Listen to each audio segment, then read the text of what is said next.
It's time for Windows Weekly with Paul Thurrott, episode 144. On this episode, a first look at Windows Phone 7 series. Very exciting. Also, Microsoft and Yahoo get the green light.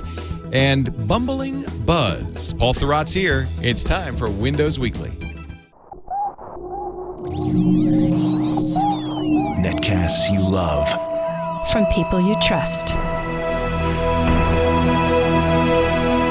This is Twit.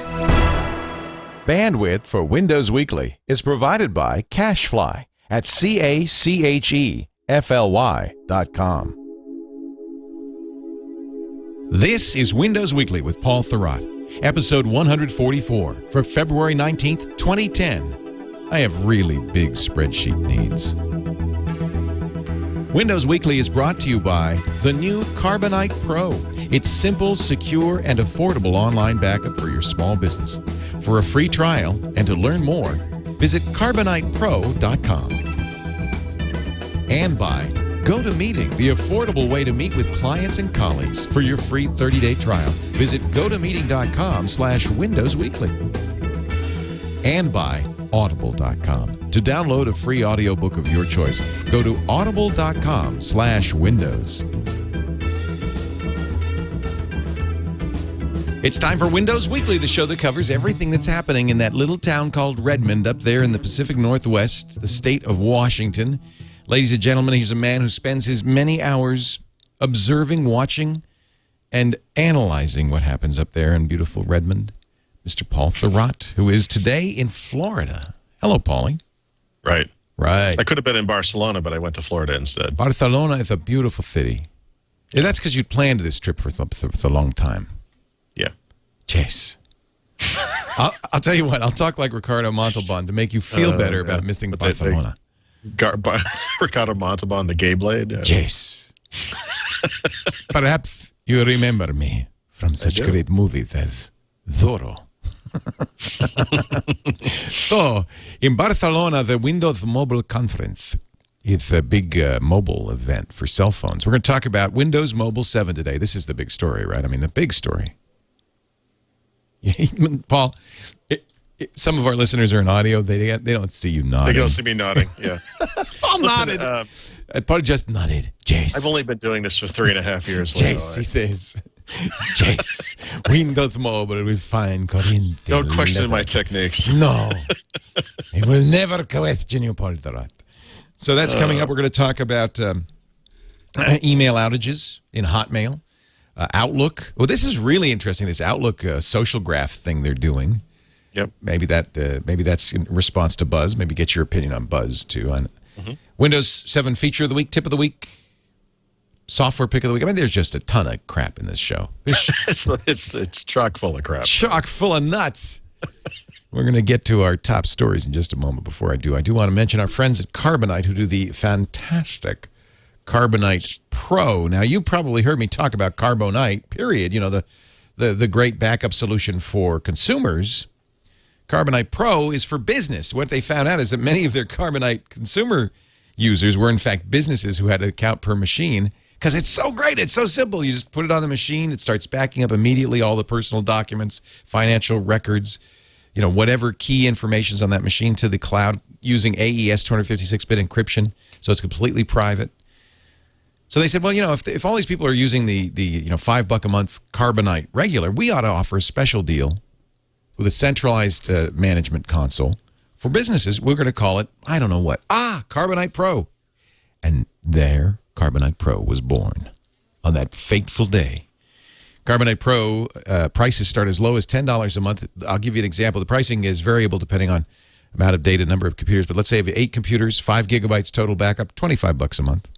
18 computers with 5 gigs, $50 a month. Peace of mind for you and your employees. You have total control of it with a centralized management console. No limit on the number of seats you can back up. Backup status summary, so you know if the backups are happening. Verification, and of course you can download those files at any computer at any time. There's even an iPhone application for it.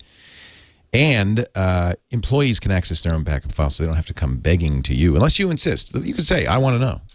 But I think it's nice for employees not to have to confess that they deleted the spreadsheet right before the end of the quarter, they can go to Carbonite Pro, get it back, and no one's the wiser. You want to try it? I'll tell you what, I've set it up so you can try it free for 30 days. Carbonite really wants small business owners especially to take a look at this product, evaluate it for yourself. We're going to use it immediately. I signed up. CarbonitePro.com. Centralized backup for your entire enterprise, your small business.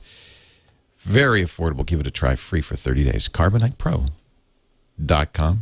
We thank them so much for their support of Windows Weekly.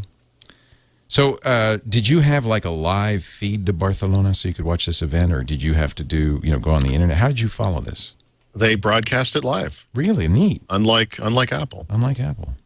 Yeah. That's good because, as wonderful as Barcelona is, it's a bit of a hike for the U.S. Yes, journalists.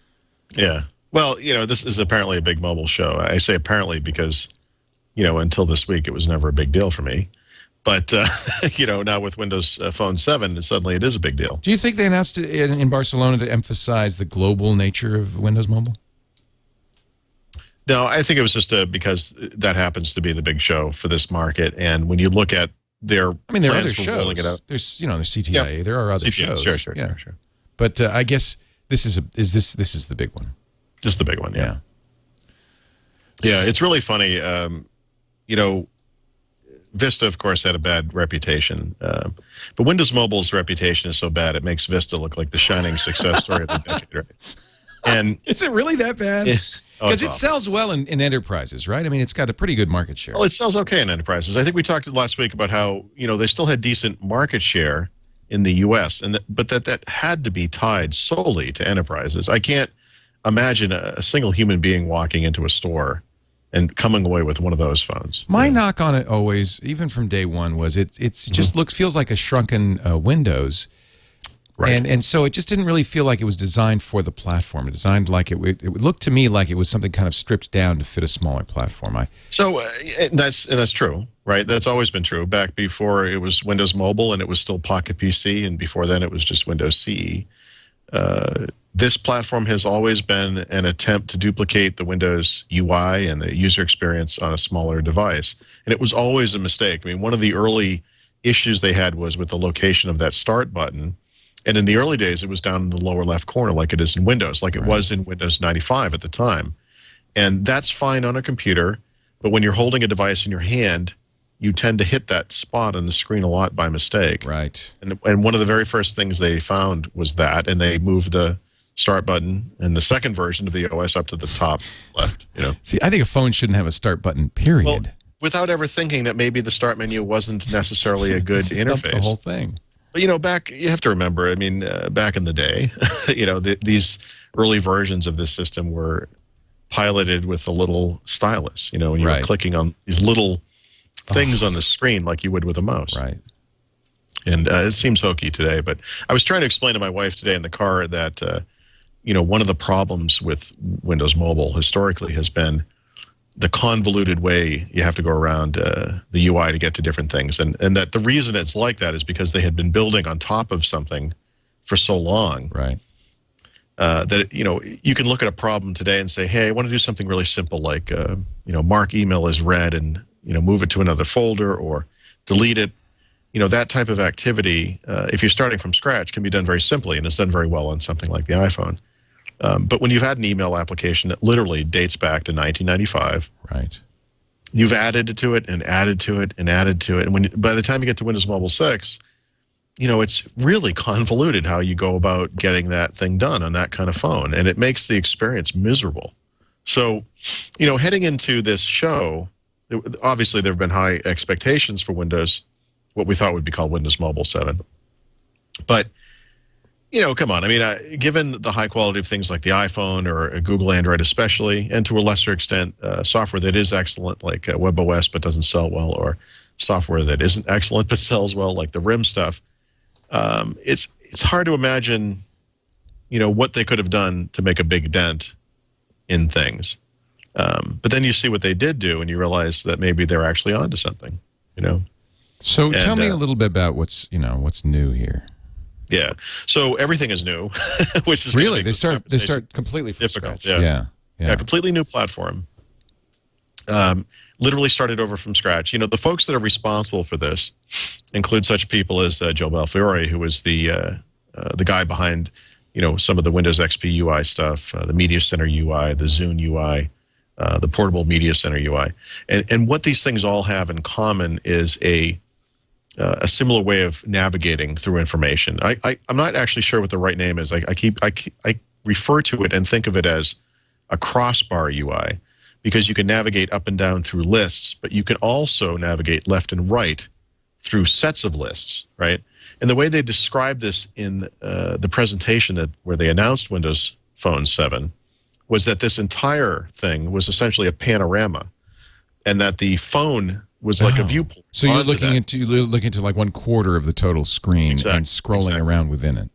So if you're familiar with the Zune HD, it works just like that. In many cases, literally, just like that. Right. From the lock screen that is identical to the Zune HD lock screen to the way that you navigate around different elements. And these lists aren't just text lists. They're often grids of icons, or in some cases even photographic elements that are in rectangles or squares and so forth. It's funny, because this is totally what struck me about the thing, is that this is really the influence of Zune. It is absolutely, yeah. And it's funny because, you know, from a perspective standpoint, in some ways, you know, Zune has not been a huge success. But what that hides is the fact that the UIs they've created in Zune are in fact hugely successful. Right. They're wonderful. And I've been telling people for a long time that, you know, A, they should give this kind of thing a chance, but also that B, that Microsoft should be putting this UI in everything. And when Microsoft started talking about moving the Zune services and the Zune software to, say, the Xbox, my initial reaction was, this is fantastic, because if they can create this UI type on the Xbox, it's a UI that would make a lot of sense even with a controller, because it's very easy to move up, down, left, right. Right. You know, it's a very natural UI. But you know, with the phone itself, you know, with the actual Windows, it really looks like a Zune, I have to say. It is essentially a Zune. Yeah. So they've done so much right here, you know, I would say. I wonder why they didn't call it Zune Phone and just be done with it. Because, again, I don't think the Zune brand is strong enough. Right. I think the Zune brand is, you know, is seen as somewhat of a, I don't want to say debacle, but it hasn't done well. Right. And certainly it's not something that's sold internationally, and I don't think it would have a lot of pull around the world. But Windows still has a great brand name. It's still very popular. Right. People still associate it in very positive ways. So I think just using, you know, thinking this is the Windows on the phone, to me, makes some sense. And I also would just say, for people who are fans of the Zune or people who live internationally, and I get a lot of email about this, wondering, you know, when is the Zune HD coming? And how, you'll recall, I said last year when I talked to Microsoft about Zune HD, the story had changed, whereas in the past, they always had some intention to move Zune at some later date international. But when Zune HD came out, that stopped. And in fact, it stopped to the point where they didn't even want to talk about it. And I think that this phone explains why, because they have no intention of bringing the Zune hardware international. They don't have to. You can get it on this phone. And when the phone is a superset of what's available in a dedicated MP3 player, you can understand where that makes a lot of sense. These phones will be sold by multiple carriers for multiple hardware manufacturers everywhere around the world. So this is how Zune gets distributed. Is it a unified experience? Will and this is always a problem with when you do an operating system and then carriers, they tend to customize it, right? This is one of those semi-unanswered questions. So with regards to companies like HTC, for example, that creates a touch flow interface that sits on top of another. We might not get this UI. Right. Now, I'm not clear yet on how that will happen, other than to say that Microsoft's recommendation is that they don't replace the home screen, you know, the start screen with their own thing, but rather they create their own, what they're calling integrated experiences or hubs, which are the things that you get to when you click on an icon or a tile on that homepage, so that HTC could create custom, you know, if you think about how touch flow works right now, there's a clock and there's some other stuff, you know, that stuff, there's no reason that a lot of those elements can't just be tiles, right, that would sit on a home screen that the user customizes with their own stuff, right, rather than having a whole separate interface that replaces everything else. I think this is really beautiful in this, and it is designed for that size screen and touch. Yeah, it's just it's natural. Also, you know, it's an interesting rethinking of the phone. I mean, for all of the innovation that occurred with the iPhone, and it can't be overstated. It's a tremendous device. You know, the thing really is a little computer, right? I mean, you have these icons that represent applications, and you launch one, and then you're just doing that one thing. And if you want to do something else, you have to get out of that, go find the other thing, get in. You know, cutting and pasting between those things becomes a little tedious. There's no true sense of multitasking. It's a certain kind of environment. And I think what they're trying to do with Windows Phone 7 is get rid of that notion where the phone has to be like a little PC, right? The phone isn't a PC. It's used for different types of experiences. You know, it is when you're standing in line and you have a couple of minutes to kill and you want to update Facebook or check out what your friends are doing or look at some photos or listen to music, whatever it is. And rather than have these discrete applications, although there will, of course, be applications, right? I mean, you know, we're not just renaming things, but there are applications running on top of this platform, obviously. But there are also these notions of, they're calling them experiences or integrated experiences, which are these panoramic screens that can contain different elements, that can combine information from different sources. And I think it's that integration and that rethinking of what a phone is that makes it really interesting. You know, they coined a word, they use this word a lot, glanceable, which isn't actually a word. Yeah, it's funny because Apple used the word lickable. Yeah, yeah. So there's not really a word, but we get it, right? we get it. Glanceable. You can glance at it. It's okay. Yeah, information at your fingertips. Wait a minute, but anyone who has stood in line at a store, you know, waiting to check out, or in line at the airport. They mean scannable. You could look at it very quickly. Yeah, you have a couple of seconds to kill or whatever. Yeah. You know, you look at it, you glance, you see it. So the point of this UI is that yes, there's an email application. Yes, there's a Facebook application. Yes, there's a whatever application. There's all these applications, but you can glance at the screen and get this information from them that bubbles stuff out. I really like that. You know, I think that's a nice feature. It's smart, and you know, again, it goes beyond what I thought that they would do, and I think that's what's so impressive about it. It would have been very easy to come out. In fact, they were almost there with Windows Mobile 6.5 to do something that was just like Google Android or just like the iPhone, right? A grid of icons on top of some palette, and you click on them and you run applications. You have an online store. I have to say, this feels like a post-iPhone UI, though. I mean, it feels more modern and more glanceable. And that's why it's exciting, because Google Android, and it's good stuff, but for all of that, what it really is the iPhone, again, just from a different company. Right? It's a little more open. Well, a lot more open, whatever. But it's the same kind Heavily of influenced, yeah. It's not a rethinking. It's the same kind of thing. Yeah. It's credible for that reason, because I would say before Android came out, and even since, no one else has done that, right? No one else has achieved that level of iPhone-ness, or whatever, to coin another new word. But I think the reason Windows Phone 7 is so notable is that it's not the same thing again. And it seems, and again, without having one in front of me that I can play with yet, it really seems like it works, right? I mean, it just seems right, doesn't it? It seems like the right thing. And that it came from Microsoft is so bizarre to me. Stunning. It's stunning. Yeah. So I think they deserve a lot of credit for that. They do. And I think the Zune team, okay, now it can be revealed. When you and I got that Zune briefing, that was kind of one of the messages of it is Zune everywhere, right? It's going to be the new media player. It's going to be on the Xbox. It's going to be on and I don't know if they said Windows Mobile, but boy, that clearly what happened. It was on the phone. Yeah. So this also explains some of the rumor stuff that happened a few weeks ago when Microsoft released the Zune 4.2 software update.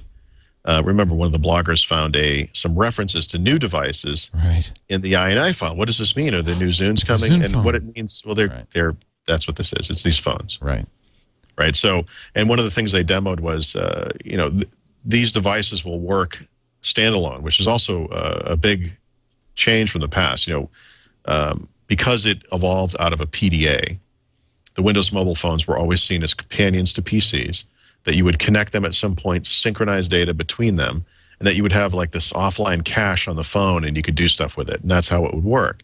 So Windows Phone 7 is really designed to be a standalone device. You don't ever have to connect it to a PC.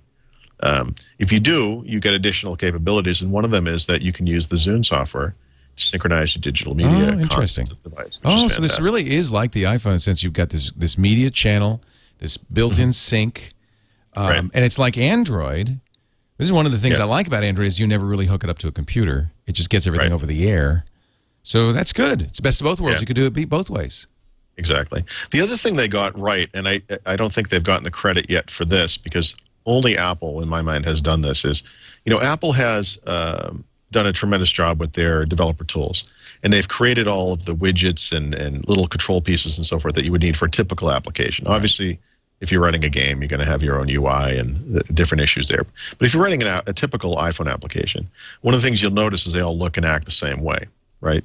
Mm-hmm. Same button types, the drop-down lists all work the same way, all that stuff. They've done a really good job on that.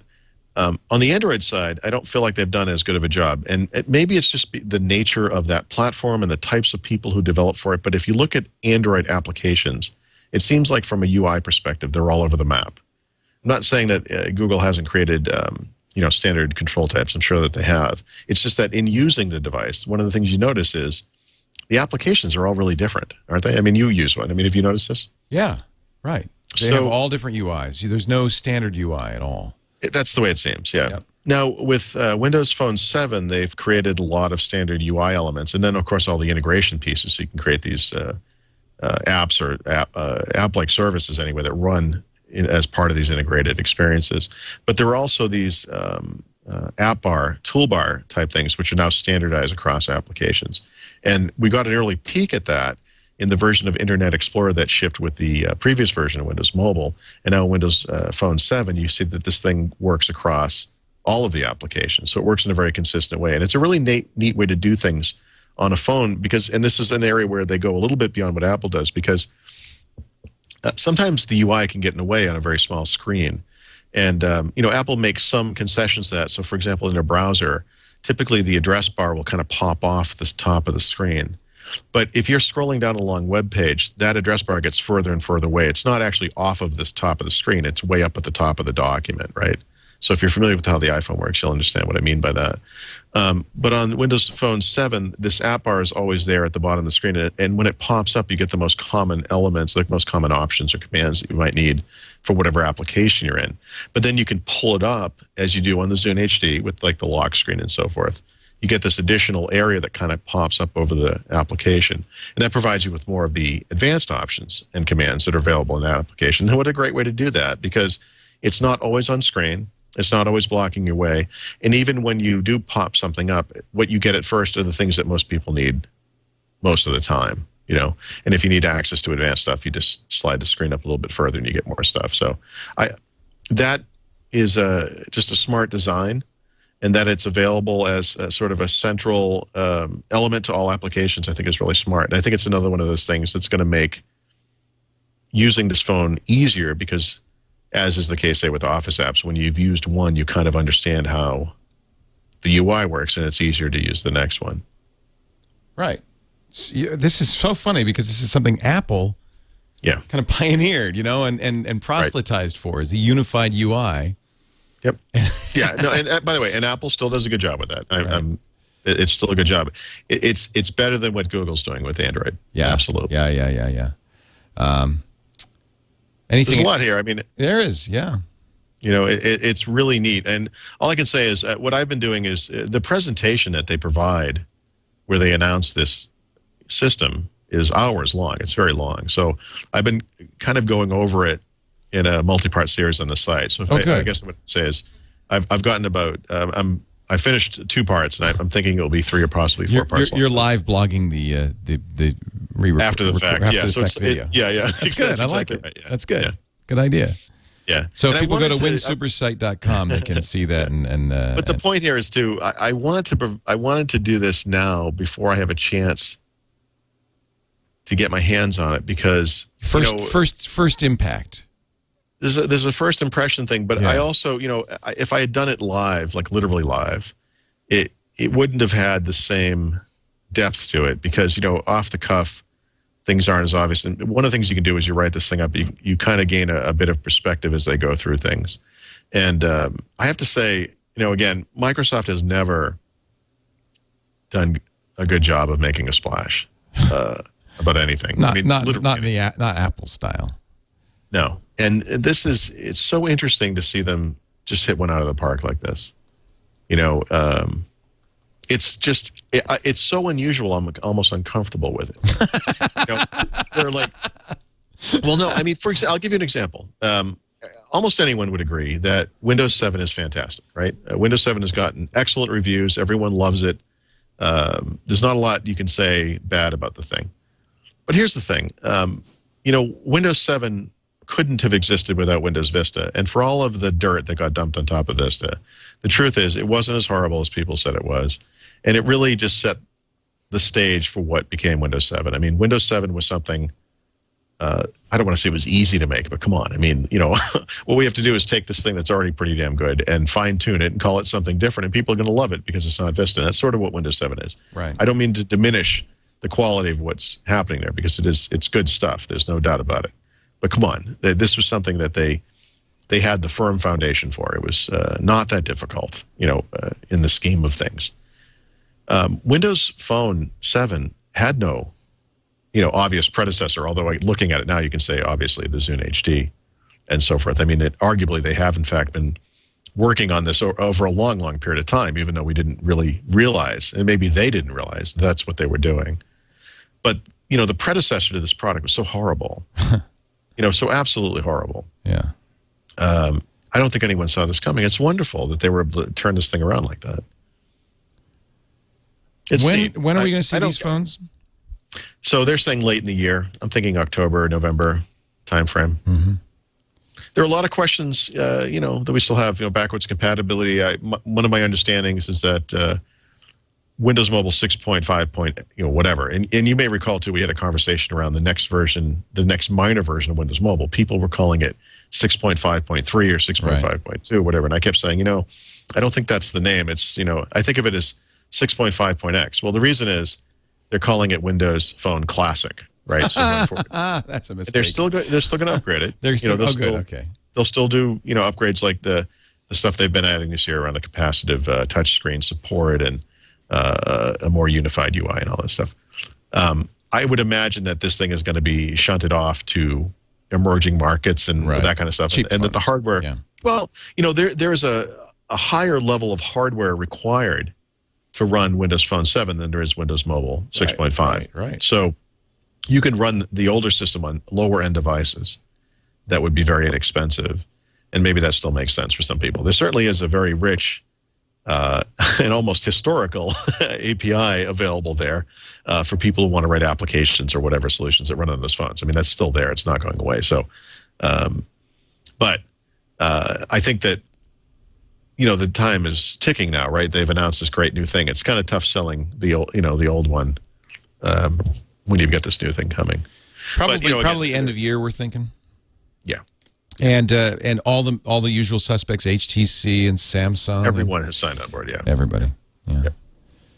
And now you know why, right? And I even remember, HTC started coming out with the Android phones, some of which were very well received, and people were asking them, well, you're going to dump Windows Mobile, right? And they said, no, we're very committed to the Microsoft stuff. And now you kind of see why, because they were up on this. They worked in lockstep with Microsoft on this stuff, and they know, looking at it, it's good stuff. This is something you want to be part of. So, well, I'm really intrigued. Of course, it's almost impossible to judge it based solely on the UI. You've got to see if it works, and see how it feels. If it feels sluggish, if it feels fast, if it does. And I wish I was in Barcelona because I could have gotten my hands on some of these things. But if you read the reports, people who were there, again, it's one of those things that people are like, wow, this is okay. Good. Yeah. Glad to hear it. I am too. Yeah. So there's a couple of other news stories, one of which is not on your list. And I don't know if you've seen this because it might have happened just as we were talking, but our chat room sent it along, a Wired.com piece that says Yahoo and Microsoft have gotten regulatory approval from the Justice Department to do the search. Yeah, that just happened. And apparently the EU is getting ready to what is that picture you're looking at? That's horrible. Well, Steve Ballmer and somebody from is that Carol Bartz? Must be Carol Bartz. Yeah, it's like that time that George W. Bush came up and tried to give the back rub to the Chancellor of Germany. Oh yeah, that was. It's got that kind of vibe. Steve, what's your hand doing? Ms. Markle, get your hand out of Carol's. Yeah, back pocket. Pocket. What Steve? Well, the part of it, the problem is he looks so happy. Yeah, actually, she's kind of enjoying it too. Wow. and then it says Yahoo behind them. So sure, this is a capture. I mean, a caption or contest. as Microsoft now refers to it, the smallest freaking part of our empire. You know? Wow. Well, no, they just say the Silicon Valley Bureau. That's what I'd call it. Sure. We're going to take a break, come back with some big changes to Outlook in the social media sphere. But before we do that, I'd like to mention, if I might, Citrix, the folks who do GoToMeeting. They've got a great backbone for remote access. You know, they do the enterprise stuff. They make a consumer version with GoToMyPC. They've got GoToAssist for the folks who want to help in IT. GoToMeeting is for the folks who are spending all that money traveling for sales meetings, collaboration, product demos. American Express says the average cost of a business trip these days is $1,000 for one trip. That includes airfare, hotel.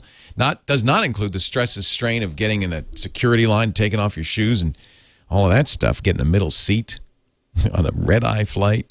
See, just eliminate that with GoToMeeting. Save time, save money, save stress. GoToMeeting.com. You can try it free right now. GoToMeeting.com/Windows Weekly. It'll take you a minute to install. In fact, before I'm done talking, you'll probably have it running. Now, anytime somebody's on the phone with you and you say, I wish I could show you our great presentation. We've worked so hard on it. Or I'd love to show you the numbers in this. I've got the spreadsheet right here. Or maybe you would like to try this product out yourself. You can, but not in person. Just use GoToMeeting. Your client goes to GoToMeeting.com, and suddenly they're seeing your desktop on their screen. You can give them control, so it's great for training. You can show them. They can even show you their screen. You can flip-flop it. Windows or Mac. GoToMeeting.com/Windows Weekly for sales presentations, product demos, collaboration, training. There's nothing better. I've tried all the meeting programs. We use GoToMeeting all the time. We were using it last night on our new show This Week in Radio Tech, and it works so great. It's just fast. It's real time. And by the way, you're $49 a month. Compare that to $1,000 for one business trip. $49 for unlimited meetings as long as you want, as often as you want, and that includes voice over IP and phone teleconferencing free.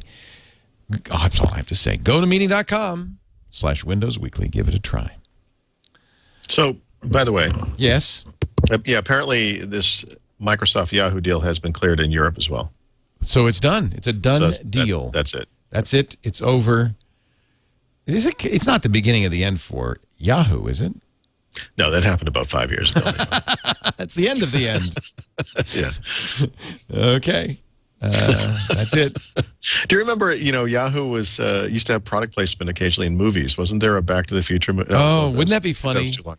Talk about There's some movie where they fly through a screen. It's like a billboard out in the street somewhere and it says Yahoo, and they actually make the Yahoo sound in the movie. I don't remember the movie. It's going to seem so dated in a couple of years. Yeah. Oh. The Alliance announced last summer cut costs and raise revenues for both companies as they struggle against Google.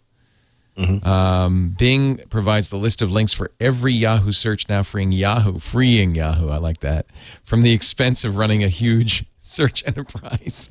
Or as we call it, out of the frying pan and into the fire. Yeah, now Yahoo's going to do the advertising side of it. I see. So they have something to do. They'll be fine. I'm sure what they come up with will be very high quality. Oh, that's sad. So really, this thing that began over a year ago with Microsoft trying to buy Yahoo for $31 a share, right, has now... in retrospect, that would have been a deal. It's looking like a pretty good deal, isn't it? Should have done it. Yep. Should have. Well, it took Jerry Yang down, the founder. I mean, he was the CEO. Well, I was just thinking, there comes a time, I think, in any company's life where the founders are more of a drag than they are a benefit. Yep. And I'm sure... In fact, I'm absolutely positive that that's what happens. Happening right now. Twit. Yeah, as a founder, you hate to see your baby. It's happening now with Twit. Yeah. Why would say? I don't know. What are you talking about? I feel I'm being pushed out. I see. Well, I didn't want to say anything. I came in yesterday. The ball was actually outside. Your issue with the stolen strawberries has gotten out of control. The strawberries were carefully calculated in the kitchen. Yeah.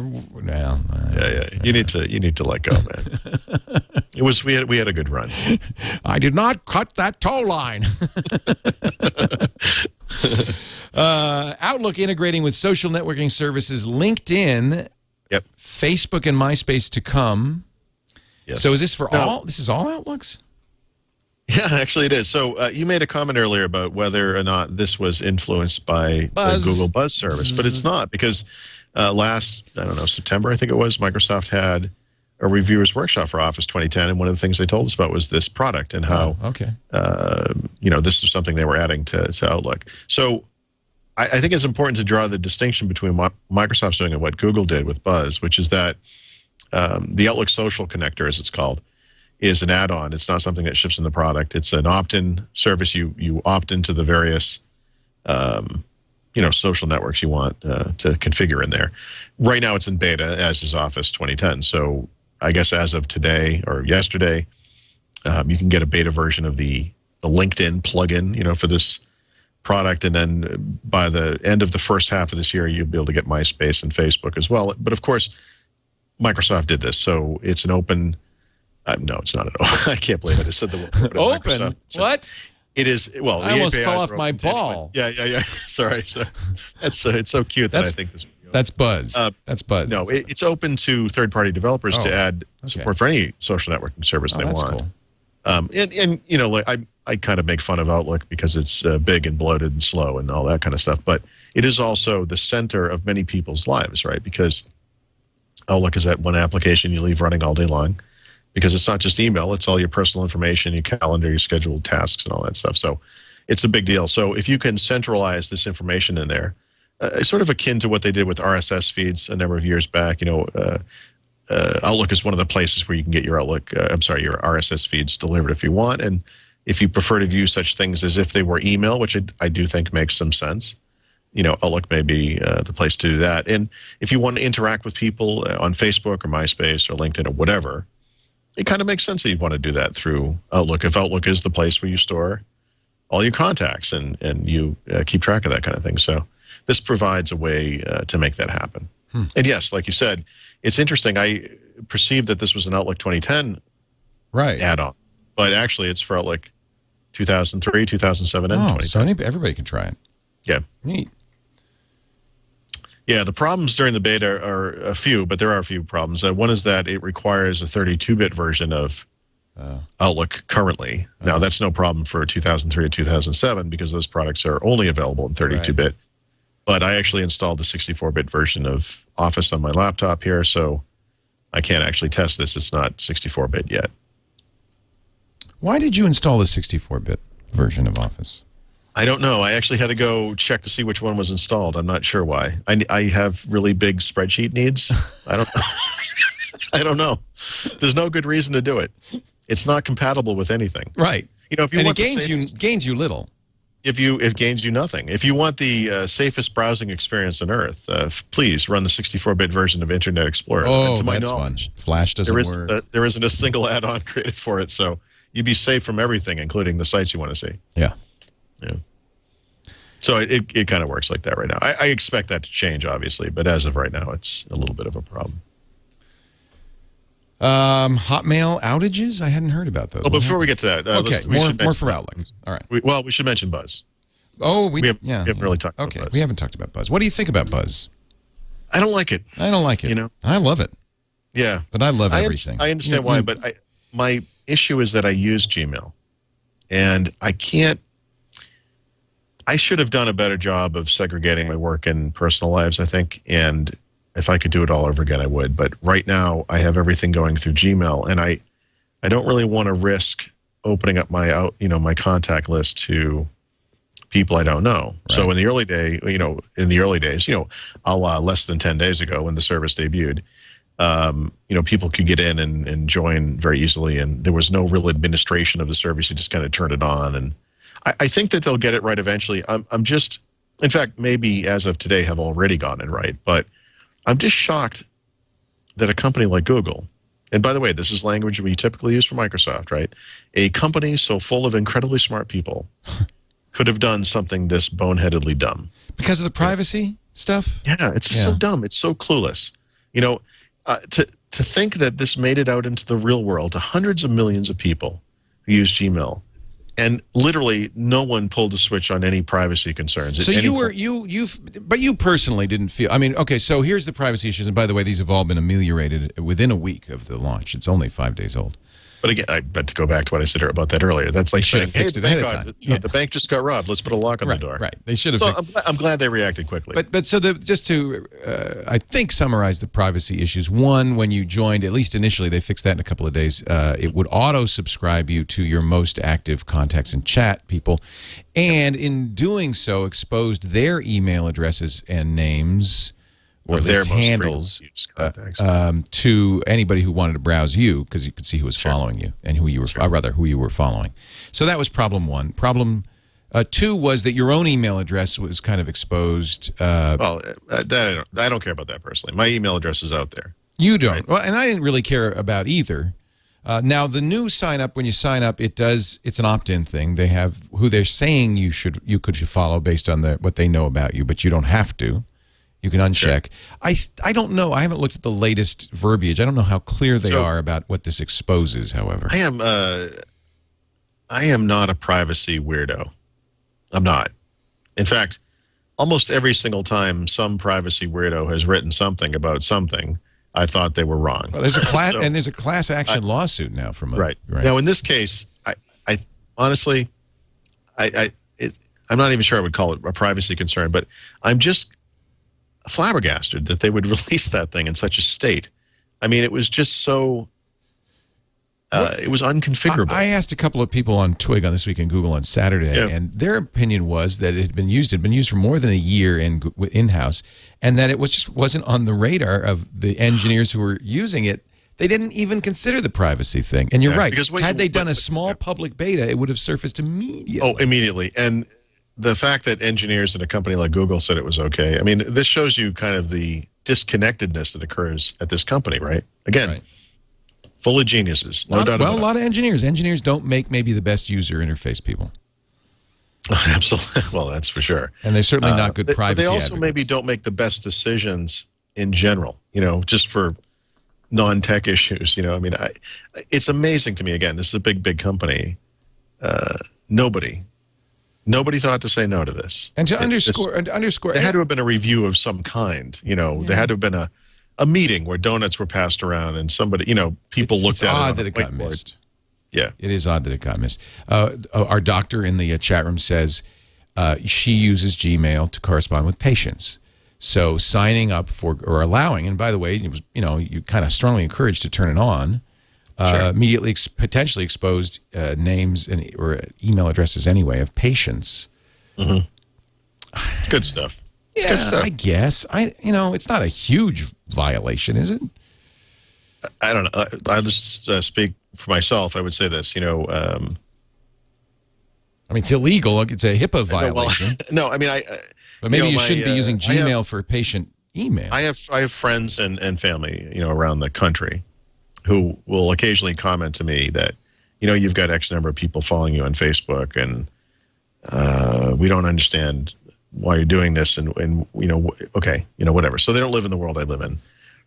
It's okay for me to do things the way I do things. It's okay for them to do the way they do things. But it's not okay for Google to change something in my account that opens up the way I do things to this other part of the world that doesn't want to have this going on. So I guess my concern is just that it's okay for me to be transparent. It's okay for me to be open. And this is where I am right now. This is what I'm doing. This is what I'm doing outside of my work-related stuff. If you're interested. Yeah, later today, I'm going to give up my genome to the public and my medical history.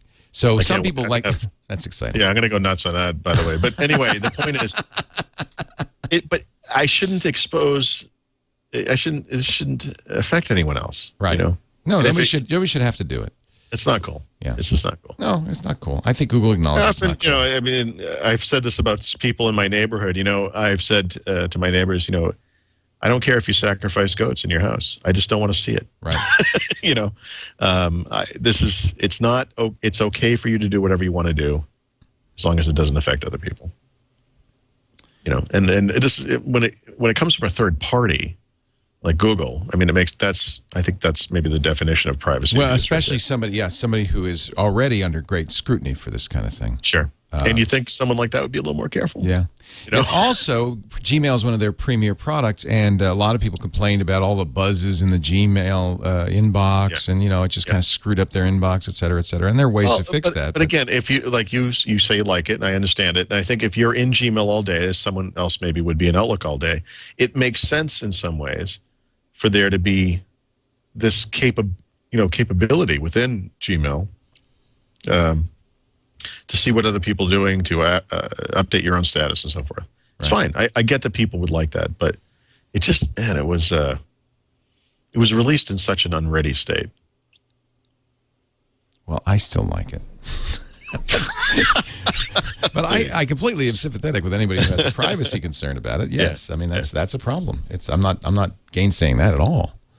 Listen, I blindly okay everything that Google sends me, but this is one of those times No, they made a huge look. They made a mistake. I kind of stepped back and looked at it and I said, I don't know what this thing's doing. And they're I don't facing FTC investigation. They're facing lawsuits. They made a mistake. There's no question about it. Now, getting that out of the way, do you think Buzz is of any interest as a service? I don't know. So there are two schools of thought here, right? There's the Microsoft and Yahoo approach, which is to say, look, there are already established players. Rather than try to usurp them, we're never going to do it. Let's just work with them. We'll allow those things to be aggregated into our own feeds and all that kind of stuff. Well, and Buzz does that, by the way. No, I know. But in other words, they don't add their own stuff on top. Right. Well, actually, Windows Live has their own thing, of course, as well. But, Windows Live right now is more about being a central point of your life where everything gets aggregated in. Whereas instead of a replacement for stuff that's already out there. So I guess the question is there room for another service like this? Google's taken the opposite approach. We're going to do our own thing. I mean, Google's revenues are all based on ads, which are based on people using their services. If there are big sites, and there are, like Facebook and Twitter, that are pulling eyeballs away from Google's properties, it makes sense that they would want to compete with that. Right. So I think it makes sense from a competitive standpoint. Is there room for another one? I mean, yeah, sure. Things change. You never know. And there's some arguments MySpace was a big deal for a long time. This uses open standards. So, I mean, there's some arguments for why this might be a better choice than a silo like, say, Twitter or Facebook. Oh, there are no limits, right? Like there are in Twitter. You don't have a 100. And it's open. It's open. You can write, I mean, it not only has a great API, but it's using open standards. So, hey, 2 years from now, we may look back on this and forget there was any uproar. I think we're in a world where Facebook is basically AOL. Twitter is, these are silos. They're private, closed systems. Yeah. And what Google's trying to do is open them up a little bit and have them interoperate. And I think that's a good thing. It makes this stuff, this kind of microblogging, a higher level messaging system that's of more value and more global than just Twitter to Twitter or Facebook to Facebook. And if you complain about privacy, Facebook is far worse in so many ways. Oh, I agree. Yeah. Facebook's settings, such as they are inscrutable.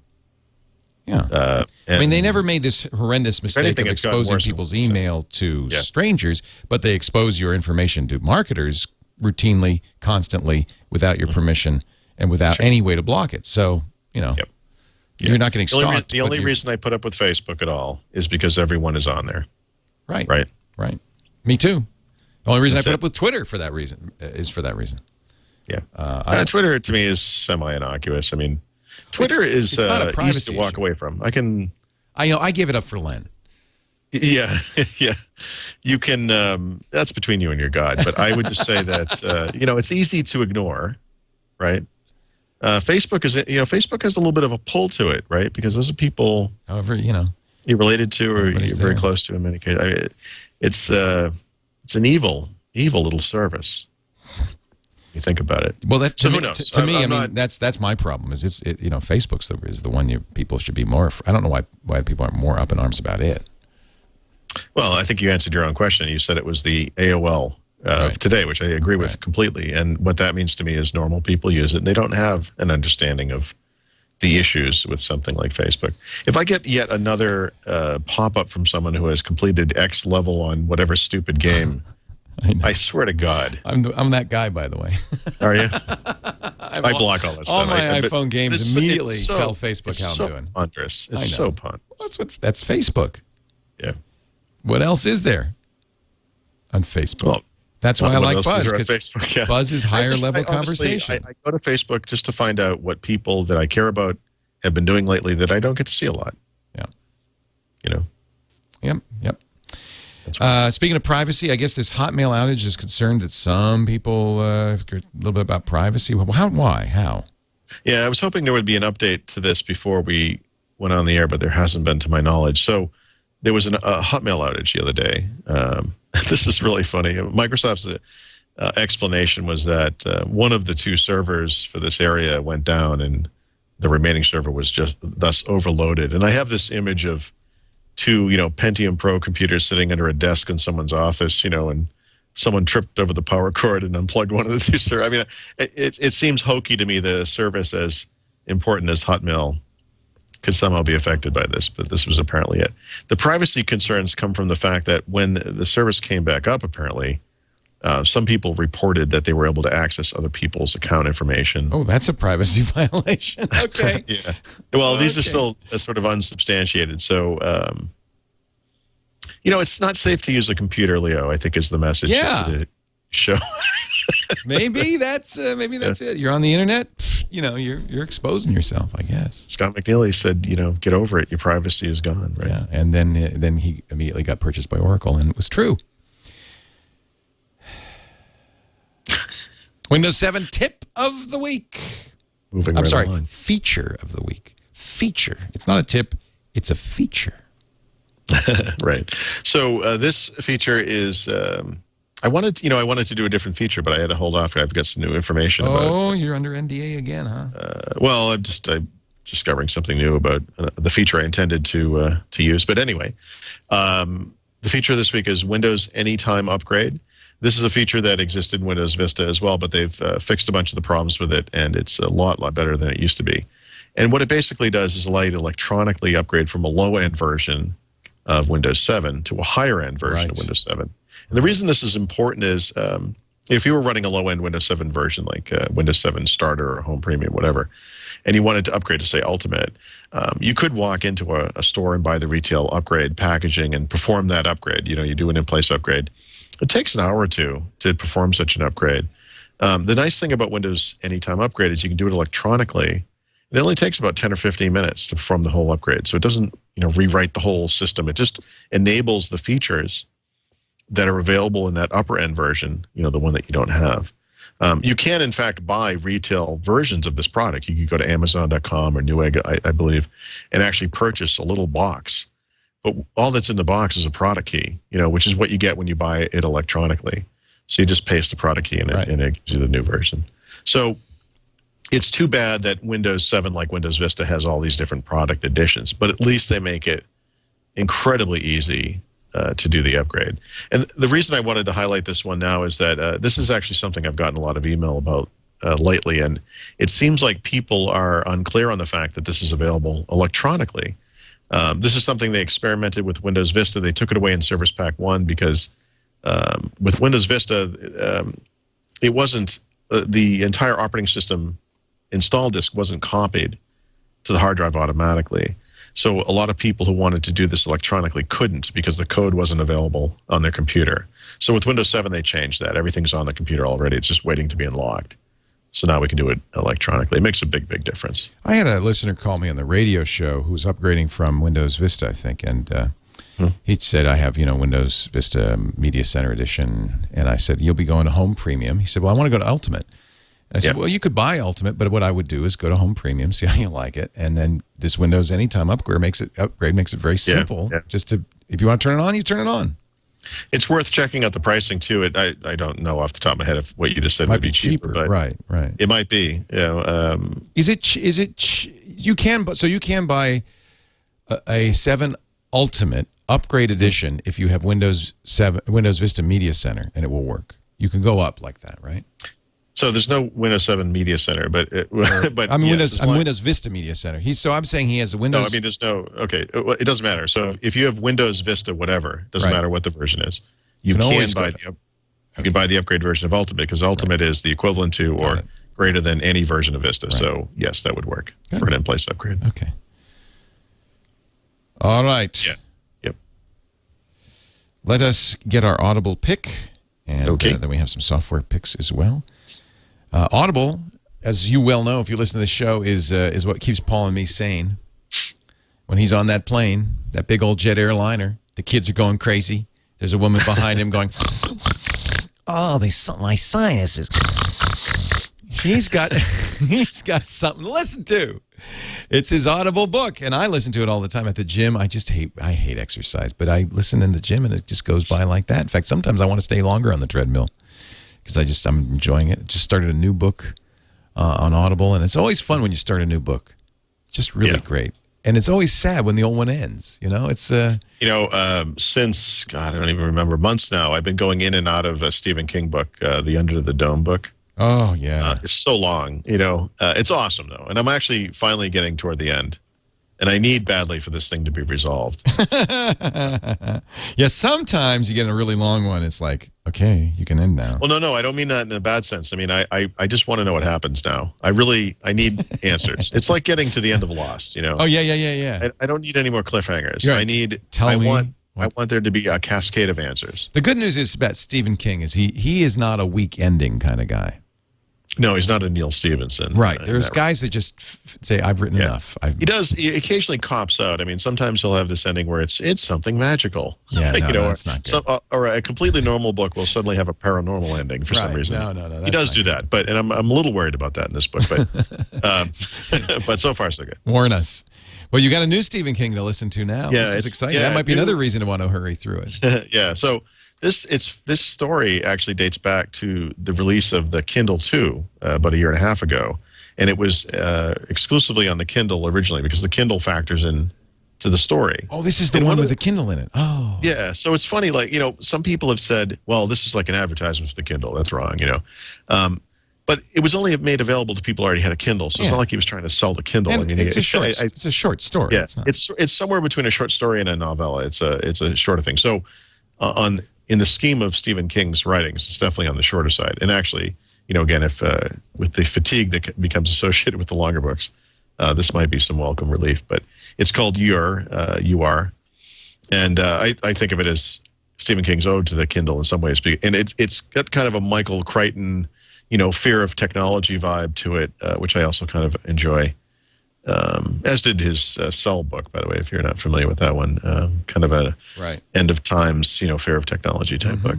But in this book, the Kindle factors very prominently and is, in fact, the gateway to other worlds and other realities where the lives of authors that went a little differently. Take that, iPad. Yeah, exactly. Well, who knows? You're not a gate to another world. Yeah. That's funny. So anyway, it's good stuff, and it is very short. So You Are, Stephen King, Holter Graham narrate. I'll play a little bit. I haven't played audio from a book. You can get this free, by the way, while we're setting that up, just by going to audible.com/windows, audible.com/windows, and the first one's free. You'll get the gold account. This could be it. Or if they were lucky, personal assistants to men of power. The Lady Meerkats had won 8 conference titles in the last 10 years. The coach was Wesley's ex-girlfriend. Ex as of 1 month previous. Ellen Silverman was the source a good reader of the spite that had moved Wesley to really adds meaning and understanding to it by their phrasing, their pacing. And that's one of the reasons I love Audible. They just have really the best readers.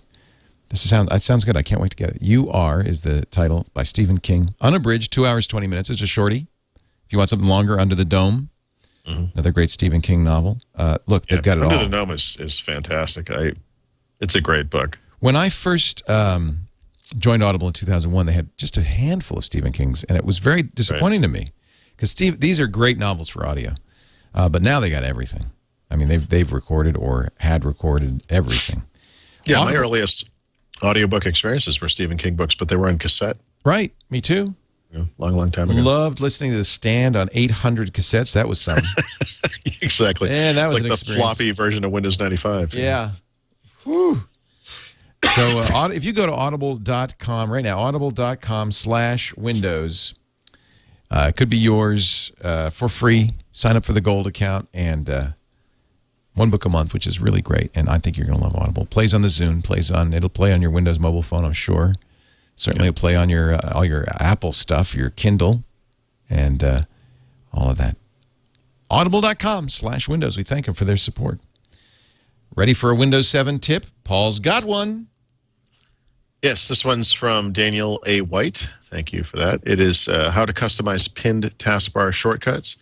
You know, there are certain applications that need to be changed in some way. Maybe you want to always run them full screen, for example, or you want to run them as administrator, which is something I have to do with, say, Visual Studio. If you want to run Visual Studio against a local web server, you have to run it as administrator. What's interesting, though, is when you have things pinned to the Windows 7 taskbar, or if you have an application running so it's on the taskbar, you can't right-click that thing and do properties like you used to, because when you right-click it, what happens is it brings up the start menu. So how do you change the properties for the application that's associated with the button? It turns out that what you need to do is locate the application name in Jump list, right-click on that, and then choose properties. And then you'll get that familiar dialog where you can do things again, like run, maximize, run minimize, run as administrator, all those options that were available before. So if you're kind of wondering where they went, they're still there, and they are accessible from the taskbar. You just have to know to access them off of that application's entry in the Jump list. Clever, clever. A wise, wise man. Wow. Just trying to add a little drama to the show. I'm trying to figure out what that is. It's like a Jackie. No, not Jackie Cheese. Jackie. It's like what's that? Oh God, it's like the number one. Kind of like Alan Rickman a little bit. I was thinking. Yeah. Okay. Clever. You're clever, Paul Thurrott. Maybe a little too clever for your own good. And now our tip of the week. This one has absolutely nothing to do with Windows, but I just thought this was neat. I spend a lot of time looking at flight prices online and all that kind of stuff. So I've always been very attracted to the latest services like Faircast or Yapta or whatever that at the time offer something that's not available elsewhere. And there are two very interesting newer or newish services, one of which I'd never even heard of before until very recently, that offer some interesting ways to save money online when you're traveling, essentially. But the best one is Fly.com, which is your basic flight aggregator. So if you want to look for cheap prices on flights, Fly.com is a great option. But the other one is called Momondo. Have you ever heard of this? Yeah, Momondo. Yeah, you should look at this site. It's really interesting. It's similar to Faircast in that they don't do price prediction per se, but they will give you a bar chart of what the prices for the flights look like over different days. So you can pick and choose plus or minus. That's kind of neat. Yeah, and the presentation is really kind of cool, actually.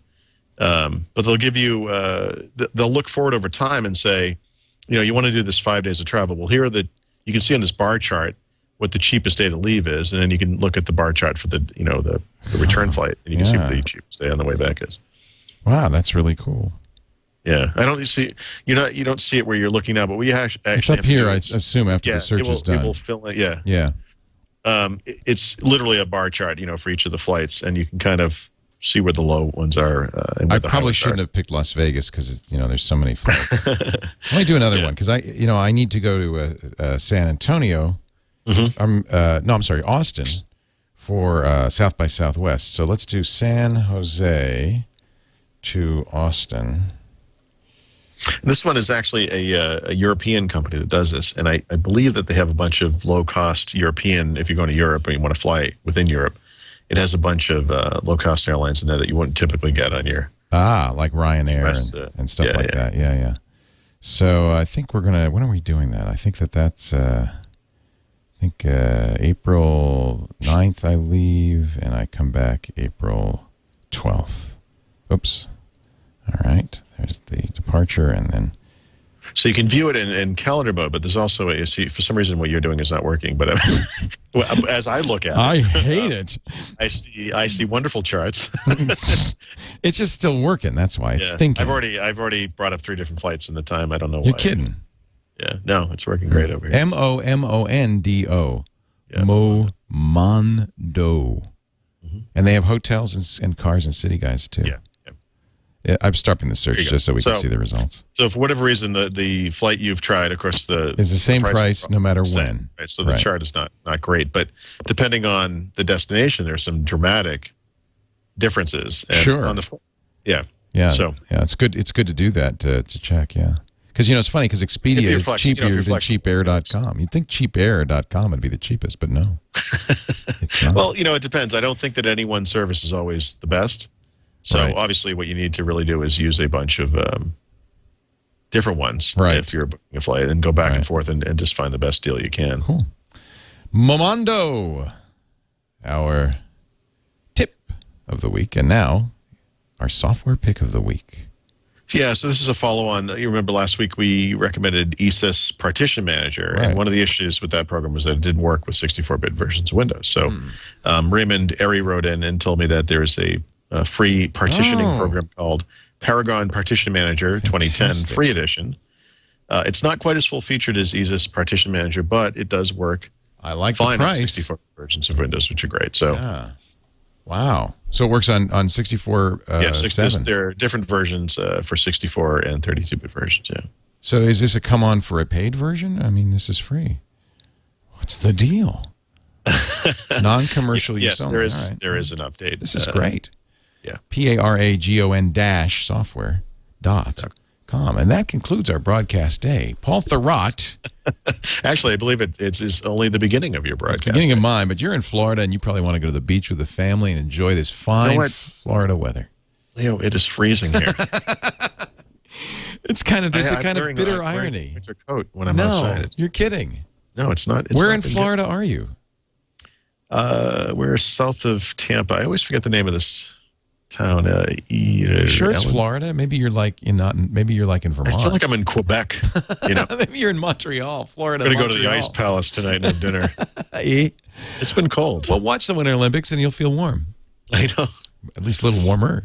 Paul Thurrott is the editor-in-chief of the Supersite for Windows, winsupersite.com, news editor of Windows IT Pro. And his new book, Windows 7 Secrets, is everywhere from Wiley & Sons. It is on Kindle. It is paper. Not an Audible version yet. Yeah. I don't think it makes sense for an Audible version. I don't think so either. Paul, a great pleasure. Thank you so much. We'll see you next time on Windows Weekly.